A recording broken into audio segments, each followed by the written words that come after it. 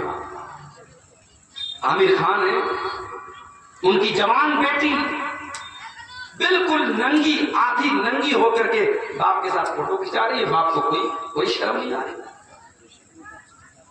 ایک ابھی بالی ووڈ کی ایک بہت بڑی ہیروئن نے اپنے جوان بیٹے سے پوچھا کہ بیٹا تو کنوارا ہے کہ نہیں، تو تو کنوارا ہے یا تیرا کنوارا پن ختم ہو گیا ہے؟ تو اب تک کتنی عورتوں کے ساتھ سویا ہے؟ یہ ایک جوان بیٹے سے اس کی ماں پوچھ رہی ہے، آن دا کیمرہ پوچھ رہی ہے۔ یہ کلچر آج ہمارے بالی ووڈ کا ہے، اور ہم صاحب بڑے فخر کرتے کہ ہمارے خان صاحب لوگ ہیں۔ تو میرے بھائیوں، اپنی توحید کی حفاظت کرو، اپنے ایمان کی حفاظت کرو۔ یہ جو جوتے پڑ رہے ہم کو، اسی توحید سے دور ہونے کی وجہ سے جوتے پڑ رہے۔ اور واللہ جب تک ہم توحید پر واپس نہیں آئیں گے، جب تک یہ قبروں پر اور مزاروں پر سجدہ کرنا نہیں چھوڑیں گے، جب تک اللہ کی توحید کے در پر واپس نہیں آئیں گے، ہمارے مسائل حل نہیں ہو سکتے۔ کوئی حکومت، کوئی پارٹی، کوئی ہمارے مسائل حل نہیں کر سکتا۔ ہمارا اللہ ہم سے ناراض ہے، اور اللہ کو اگر راضی کرنا ہے تو ہمیں توحید کے راستے پر آنا پڑے۔ 5 ٹائم کی نماز میں ہم 17 بار اللہ سے کہتے ہیں ایاک نعبد و ایاک نستعین، اے اللہ ہم تیری ہی عبادت کرتے ہیں اور تجھ ہی سے مدد مانگتے ہیں۔ نماز میں تو ایاک نعبد و ایاک نستعین کا اقرار کیا جا رہا ہے، اور نماز کے بعد کوئی یا علی مشکل کشا کا نعرہ لگا رہا ہے، کوئی یا خواجہ غریب نواز کا نعرہ لگا رہا ہے، کوئی یا غوث اعظم کا نعرہ لگا رہا ہے، کوئی دکان کا نام KGN لگا رہا ہے، کوئی اپنے گھر پہ خواجہ غریب نواز لکھ رہا ہے۔ کیا ہو رہا ہے؟ یہ شرک ہے۔ اللہ کے علاوہ کسی اور کو غریب نواز کہنا، اللہ کے علاوہ کسی اور کو دستگیر کہنا، اللہ کے علاوہ کسی اور کو غوث اعظم کہنا، اللہ کا حق کسی اور کو دینا، اسی کا نام شرک ہے میرے بھائیوں، اور اللہ کو شرک برداشت نہیں۔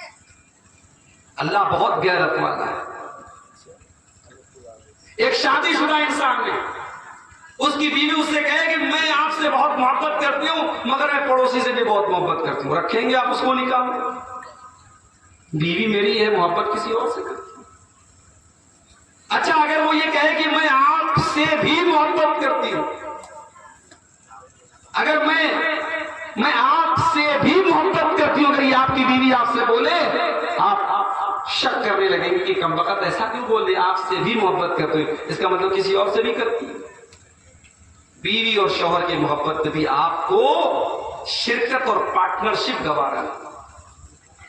میرا اللہ جس نے ہم سب کو پیدا کیا، جو ہمارے دلوں کی دھڑکنوں کو چلا رہا ہے، جو ہماری سانسوں کو چلا رہا ہے، ہمیں کھلا رہا ہے، ہمیں پلا رہا ہے، ہم پر بارش نازل کر رہا ہے، ہم کو سورج کی روشنی دے رہا ہے، ہم کو اناج دے رہا ہے، ہم کو اللہ جلا رہا ہے، کھلا رہا ہے، پلا رہا ہے، ہم اس اللہ کو چھوڑ کر کے، اس کی دھرتی پر رہ کر کے، اس کی آکسیجن میں سانس لے کر کے، اس اللہ کو چھوڑ کر کے کسی اور کے آگے سر جھکائیں، کسی اور کی جے جے کار کریں، کسی اور کے آگے جا کے ماتھا ٹیکے، سوچو میرے بھائی اللہ کتنا ناراض ہوگا۔ اسی لیے اللہ قرآن میں کہتا ہے ان اللہ لا یغفر ان یشرک بہ ویغفر ما دون ذلک لمن یشاء۔ میرے بندو، اللہ تعالیٰ تمہارے سارے گناہوں کو معاف کر دے گا مگر شرک کو معاف نہیں کرے گا۔ اللہ کی عبادت میں کوئی پارٹنرشپ کو اللہ معاف نہیں کرے گا۔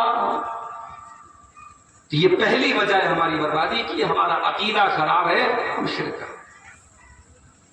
اور آگے بڑھیے، اس امت کی بربادی کی دوسری وجہ، اس امت کا نوجوان برباد ہے۔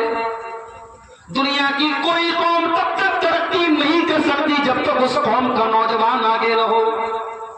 جس قوم کے نوجوان رات میں موبائل پر بیٹھ کر کے 3 بجے رات تک لڑکیوں سے چیٹنگ کرتے ہو، جس قوم کے نوجوان شراب کے نشے میں دھت رہتے ہو، جس قوم کے نوجوان گٹکھا کھا کر کے اپنی صحت کو خراب کرتے ہو، جس قوم کے نوجوان گندی عادتوں کے ذریعے اپنے شریر کو برباد کر رہے ہو، جس قوم کے نوجوان زناکاری اور بدکاری کی لعنت میں گرفتار ہو رہے ہو، جس قوم کی نوجوان لڑکیاں غیر مسلموں کے ساتھ بائکوں پر سیر کر رہی ہوں، جس قوم کی نوجوان لڑکیاں مرتد ہو رہی ہوں، جس قوم کے نوجوان حرام چیزوں میں لپٹ ہو، اس قوم کا انجام میرے بھائیوں اور کیا ہو سکتا ہے؟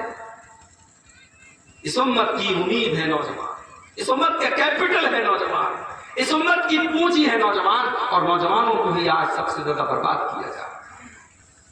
میرے نوجوان ساتھیوں، اپنی جوانی کی قدر کرو، اپنی جوانی کی قیمت کو سمجھو. قیامت کے دن اللہ تعالیٰ تم سے سوال کرے گا تم نے اپنی جوانی کو کہاں گزارا.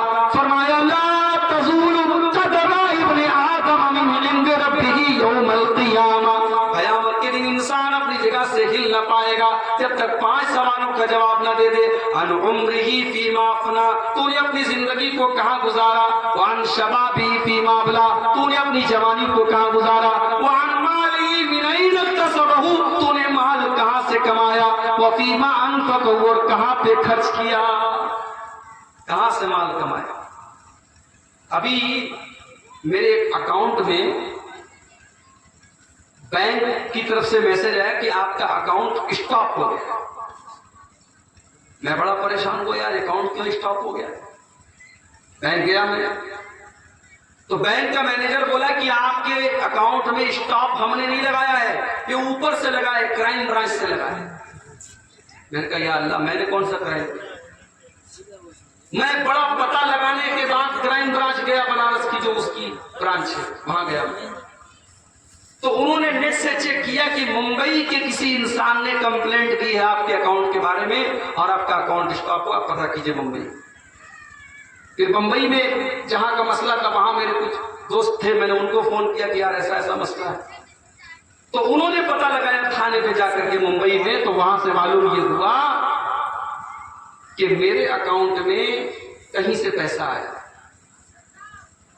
اب بھائی میں کہیں تقریر میں جلسے میں گیا ٹکٹ بنانے کے لیے فلائٹ کا یا ٹرین کا. میں نے کہا کہ بھائی صاحب آپ 2000 5000 میرے اکاؤنٹ میں ڈال دیں. اب ظاہر ہے کہ پورے ہندوستان میں آنا جانا ہوتا ہے، کون کیا ہے میں کیا جانتا ہوں. تو ہوا کیا ہے کہ میرے اکاؤنٹ میں جو پیسہ آیا وہ کسی اور کے اکاؤنٹ سے آیا، اس کے اکاؤنٹ میں کسی اور کے اکاؤنٹ سے آیا، اس کے اکاؤنٹ میں اس طریقے سے پوری ایک چین بنی ہے. اور 15ویں نمبر پر جس کے اکاؤنٹ میں پیسہ آیا اس نے ATM چوری کر کے پیسہ حاصل کیا. ایک انسان نے ATM چوری کر کے مان لو 10,000 روپیہ اس نے ATM چوری کے ذریعے حاصل کر لیا، غلط طریقے سے حاصل کر لیا. اور پھر اس 10,000 کو اس نے کسی اور کو بھیجا، اس نے کسی اور کو بھیجا، اس نے کسی اور کو بھیجا، اور آخر میں کسی طریقے سے وہ میرے اکاؤنٹ میں آ گیا. تو پولیس نے اور انٹیلیجنس نے کیا کیا کہ اس پوری چین کو جتنے اکاؤنٹ آئے تھے وہ سب کو بلاک. یہ حالات ہیں. اب تو بہت ہوشیار رہنا پڑے گا کہ صاحب ہم کسی سے اگر ہم کرائے کے لیے اگر ہم اپنے اکاؤنٹ میں پیسہ بھی دے دو کیا ہے کیسا ہے پتہ کرنا پڑے گا. بہت بڑے رسک کی بات ہو رہی. آپ کے اسی جھارکھنڈ میں جامتاڑا میں نوجوانوں کی ایک بڑی تعداد یہ کام کر رہی ہے.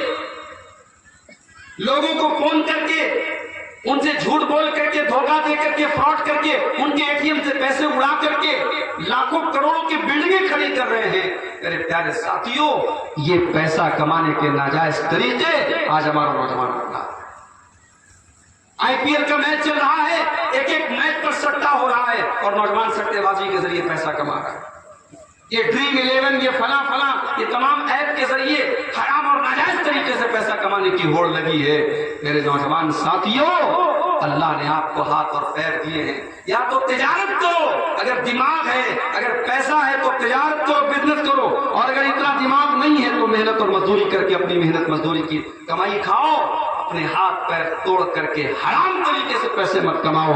اللہ نے فرمایا، اللہ کے نبی نے فرمایا من این اکتسبہ، تم نے مال کہاں سے کمایا ہے، وفیما انفقہ، اور تم نے مال کہاں خرچ کیا ہے، اس کا بھی تمہیں حساب دینا. نوجوان آج یہ سوچتا نہیں کہ اس کو اپنی جوانی کا حساب دینا ہے اللہ تعالیٰ. اللہ کے نبی فرماتے ہیں اغتنم خمسا قبل خمس، 5 چیزوں کی قدر کرو 5 چیزوں کے آنے سے پہلے. شبابک قبل حرمک، اپنی جوانی کی قدر کرو بڑھاپے کے آنے سے پہلے. آج جوانی ہے کل نہیں، آج طاقت ہے کل نہیں ہوگی.